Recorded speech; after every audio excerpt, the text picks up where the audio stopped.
Ada yang ingin memperkenalkan diri? Perkenalkan, nama saya Sabi Juliana, saya sebagai perawat 1. Perkenalkan, saya Herlina Jenny sebagai perawat 3. Perkenalkan, saya Cynthia Harini Putri sebagai perawat 2.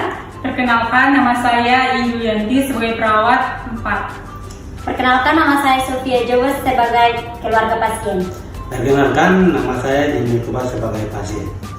Selamat menyaksikan!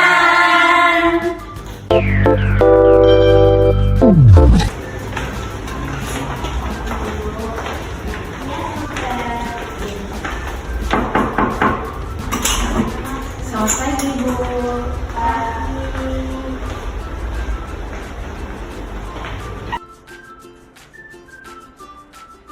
Selamat pagi Pak, Bu. Pagi Sus. Kami dari tim kesehatan Rumah Sakit Sudarso Pontianak ingin melakukan edukasi penyuluhan kepada Bapak karena dari sebelumnya kami mendapatkan arahan dari dokter bahwa kami akan melakukan penyuluhan kepada Bapak yang sedang mengidap penyakit HIV. Nah, sebelumnya kami akan memperkenalkan diri kami. Yang pertama ada saya sendiri, perawat Cynthia. Yang perawat kedua ada Elsa.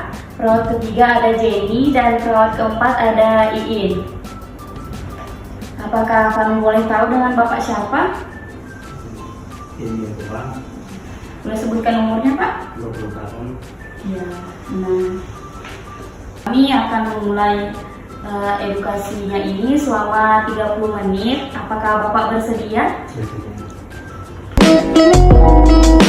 Sebelum saya menjelaskan apa itu pengertian HIV, apakah boleh saya tanya apa yang Bapak tahu tentang penyakit HIV? Baik Pak, jadi HIV itu adalah suatu virus patogen yang dapat menyebabkan melemahnya sistem kekebalan tubuh seseorang. Jadi Pak, lantaran HIV ini dapat menginfeksi serta merusak sel CDA yang berperan penting dalam sistem kekebalan tubuh Bapak. Jadi Pak, itu pengertian dari HIV ya Pak. Apakah Bapak dapat mengerti? Nah, yang kedua itu ada penyebabnya Pak. Bapak udah tahu belum apa penyebabnya? Oh iya, saya akan jelaskan ya Pak. Nah, yang pertama itu ada berhubungan seksual dengan berganti-ganti pasangan tanpa menggunakan pengaman. Nah, penularan HIV ini dapat terjadi melalui hubungan seksual tanpa pengaman dengan seseorang yang terinfeksi HIV. Nah, yang kedua itu menggunakan jarum suntik bersama-sama. Salah satu cara penularan HIV atau AIDS ini yang umum adalah melalui penggunaan jarum suntik atau alat infeksi lainnya yang tidak steril. Dan yang ketiga itu ada transfusi darah yang tidak steril. Pada masa lalu misalkan Bapak ini pernah transfusi darah kan? Bapak pernah nggak? Oh iya. Nah, ini memungkinkan kalau Bapak ini terkena di waktu transfusi darah gitu Pak. Nah, terus yang keempat ada mengidap penyakit seksual transmitted diseases atau STD ya Pak. Nah, penyakit menular seksual ini jika seseorang mengidap infeksi menular seperti sifilis, herpes, genital atau ginore, maka risiko penularan HIV ini juga akan meningkat Pak. Jadi penting untuk selalu menjaga atau menggunakan pengaman saat berhubungan seksual dan semua yang saya sebutkan tadi Bapak harus jaga.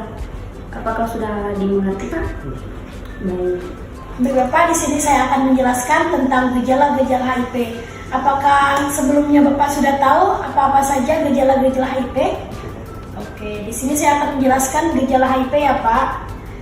Yang pertama itu seperti demam tinggi, meriang, sakit kepala, nyeri otot dan sendi, luka secara tiba-tiba, pembengkakan kelenjar getah bening, luka pada organ intim, dan diare. Apakah Bapak sudah mengerti? Baik Pak, Bu, saya akan menjelaskan di sini bagaimana cara mendiagnosis HIV. Baik Pak, secara umumnya tes HIV dilakukan dengan cara pemeriksaan darah. Salah satu pemeriksaan HIV yang umumnya dilakukan adalah tes antibodi, di mana tes antibodi ini dilakukan dengan mendeteksi antibodi HIV dalam darah yang dibentuk oleh sistem imunitas tubuh sebagai upaya melawan virus yang berbahaya tersebut. Baik Pak, selanjutnya saya akan menjelaskan bagaimana cara mencegah atau menghindari penyakit dari HIV ini. Jadi yang pertama, itu harus menggunakan kondom saat berhubungan seks. Jadi yang kedua, tidak bergonta-ganti pasangan saat seks ya Pak. Ketiga, hindari penyalahgunaan alkohol dan obat-obatan terlarang. Yang keempat, jangan berbagi jarum suntik atau alat suntik. Dan yang kelima, hindari melakukan kontak langsung dengan cairan tubuh orang lain ya Pak. Baik Ibu, kami sudah selesai memberikan materi edukasi kepada Bapak Yeniel. Apakah ada yang ingin Ibu tanyakan atau Bapak tanyakan? Saya ingin bertanya Bu, apakah anak saya bisa sembuh dari penyakit HIV? Bisa Bu, asalkan mengikuti anjuran dokter selalu dan menangani penyakit ini secara cepat Bu. Boleh saya tahu obat apa saja yang bisa mencegah penyakit tersebut? Baik Bu, jadi untuk penderita HIV dianjurkan untuk mendapatkan pengobatan berupa ARV atau antiretroviral yang bekerja untuk mencegah HIV. Pengobatan ini dilakukan selama 6 bulan ya Bu. Terima kasih. Bapak apakah ada yang ditanyakan? Oh iya, baik Pak. Nah, di edukasi ini kami izin pamit. Terima kasih atas waktu yang diberikan kepada kami. Semoga cepat sembuh ya Pak. Tuhan memberkati.